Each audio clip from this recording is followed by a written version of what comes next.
Good morning, good evening, and good day. Thank you so much for watching Attack Power Gaming.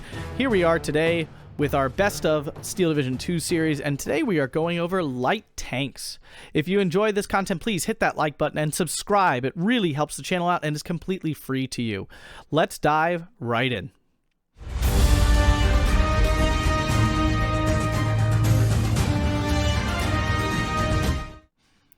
So here we are with some of the light tanks in the game. I did not put every single one on here because some of them are just garbage and you really shouldn't be using them anyway, and they don't do very much. So I didn't put some light tanks on here. And also there are, of course, like a billion variations of the Stewarts, for example. So, you know, those didn't really make the list either. But these are the majority of the light tanks, and especially the ones you'll probably run into or might run into at some point. So let's dive into what we're looking at here. We have a nice mix of Axis and Allied tanks here, and we're going to start with one we won't see very much of. It's only in maybe only one division, maybe more than one, maybe two, I'm not sure. Soviet tank, the BT-7 light tank. This guy has a nice little 45mm gun. It's got 75mm of penetration. It does do that 5 damage with its 8P shells. It's got this, we're not going to go over suppress and blast, not to worry about it. 50% accuracy, 1250 meter range, and a 10 round per minute fire rate.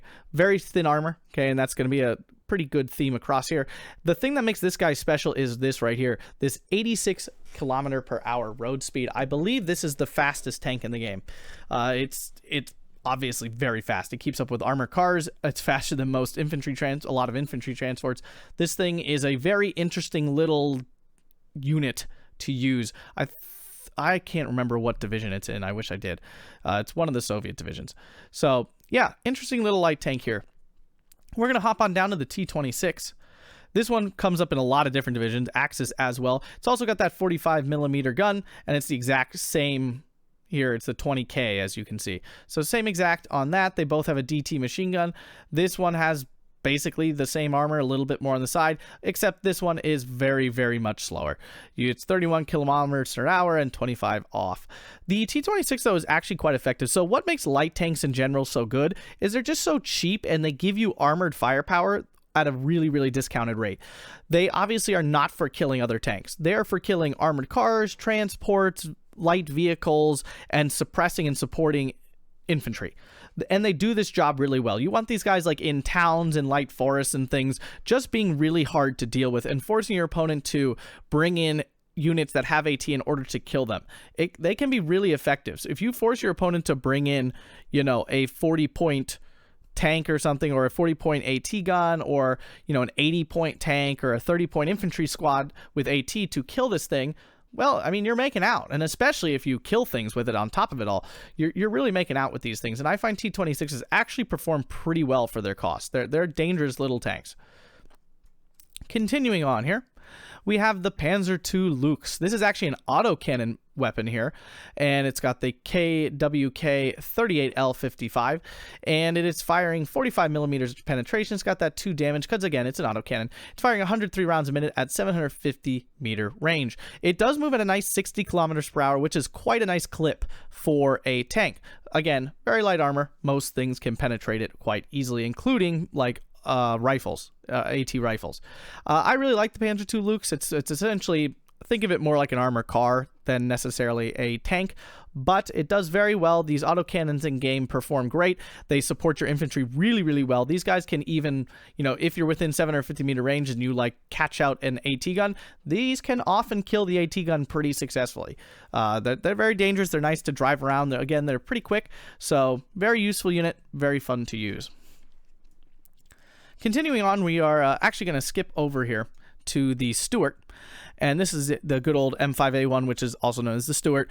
37mm gun, 70mm of penetration, 5 damage, 50% accuracy, 1250 meter range, and 7 rounds per minute. A similar gun to this one, but actually a little bit weaker because of that slower rate of fire and a slightly lower penetration. It does have a bit more armor than these other guys do, 55mm of front armor, which is pretty good, and a very nice road speed of 58 kilometers per hour. You'll also notice that these tanks all have medium stealth, which is a little bit better than a lot of other tanks.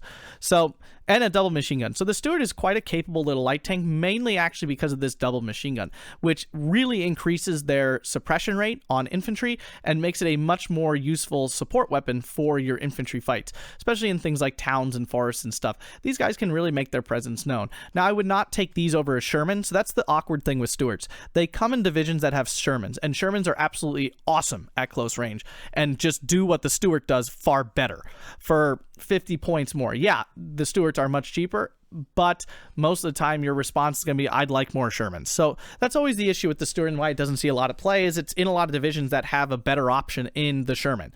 So that's why you run into this. Now, the last 3 tanks I have on here I kind of put off because, if I'm being totally honest, these barely fall into the light tank category.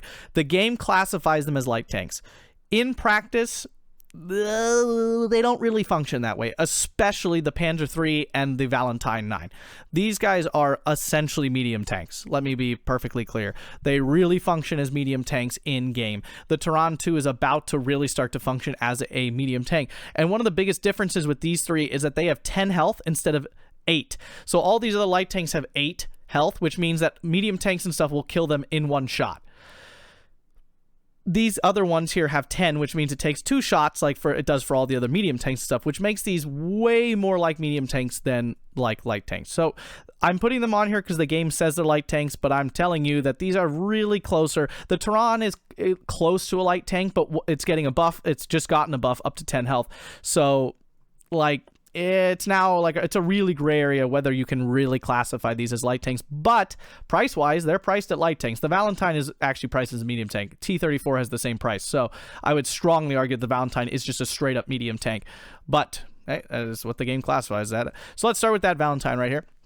Very strong 6-pounder, 57 millimeters, 115 millimeters of penetration, 6 damage, 45% accuracy with a 12 round per minute. It's that fantastic 6-pounder that the British have. I know it's a Soviet tank, but it's from the Brits. Really slow. That's its biggest problem. It's got 84 millimeters of armor, which is solid for a medium tank. It's not great, but it is solid. But it's stupidly slow. These take absolutely forever to get to the front lines. It's quite painful waiting for them. But once they get there, they do some damage. 1,500 meter range with that 12 rounds per minute. That is quite a fast fire speed for this weight class of tank. So very solid. Then we have the Turan II. There is also the Turan 1, both in only one division, the first Lovos. Very, very good. These are super light, cheap tanks. The Turan 2 has 90 millimeters penetration on its heat. It only has 70 on its normal, so that's something to keep aware of. Its HE is quite strong, though. It has a 1.52 damage on its HE, so that's pretty good. It does 8 damage, so its gun on its heat at least does 8 damage. The AP does 5, I believe. You have a nice accuracy of 50%. The heat is only 30%, I think. It does have 1,500 meter range on its AP. It's 1,000 for heat and 12 rounds per minute. So these things are quite good now because they even upped it. They used to be 8 health, so they would die from one shot from medium tank. They just got pretty significantly buffed to 10 health, which means they now have to get 2 hits to die. They have pretty thin armor, but they move at a nice medium speed. Turan 2s are really good, and what makes them really strong is you get so many of them. In that deck, you can spam them for days. Turan 1s are similar, but they don't have heat rounds, and they have a shorter range of only 1,000 meters, which is why I put the Turan 2 here for the stronger option. And it has double machine guns, so these are just really strong. They're really good if you ever use First Lovos. These are really fun to play with and really obnoxious for your opponent. And finally, we come to what I would consider the strongest of light tanks here, and that's the Panzer III in all of its variations, the L, the M, and there might be one more I can't remember right now. It has a KWK 39L60, which is a 50 millimeter gun. The APCR has 150 millimeters of penetration, which means it can puncture even the heavy tanks in the game. Its regular AP shells are 100 millimeters. Okay, you can't see it here, but they still penetrate 100 millimeters, which means you can still pen any medium tank in the game using this unit here. 6 damage, a 65% accuracy. I think it's a little bit lower for the AP shells. I think it's down to 50%. The APCR is only 1,000 meter range, and the rate of fire is 7 for both. So very, very strong units. Double machine gun. It's got a little bit of armor here, some actual 7. So this is actually the same as like the Panzer IV armor, basically.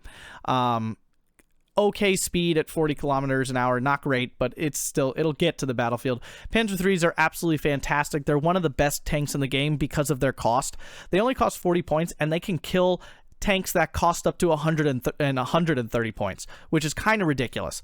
This can kill a Tiger. If you get within 1,000-meter range, probably a little closer, 750, 500, 750-meter range, if you can get in that range, this will pen a Tiger quite easily. And, you know, those APCR shells, it'll take 3 hits, but they will cause crits and all kinds of other stuff, wacky things to the Tigers, you know, or the Panthers or the whatevers. Yeah, Panzer III's really bad out of their weight class. They are armored like a light tank, kind of. You know, it's like the Valentine, but it's priced at a light tank price. So these are absolutely fantastic. You should use them in every division they're available in. They're stupid good. Panzer IIIs are absolutely one of the most efficient weapons units in the game for their price. So those are the light tanks of the game that you really have to be aware of and can perform quite well. If you enjoyed this, please hit that like button and subscribe for more Steel Division 2 content. Have a fantastic day.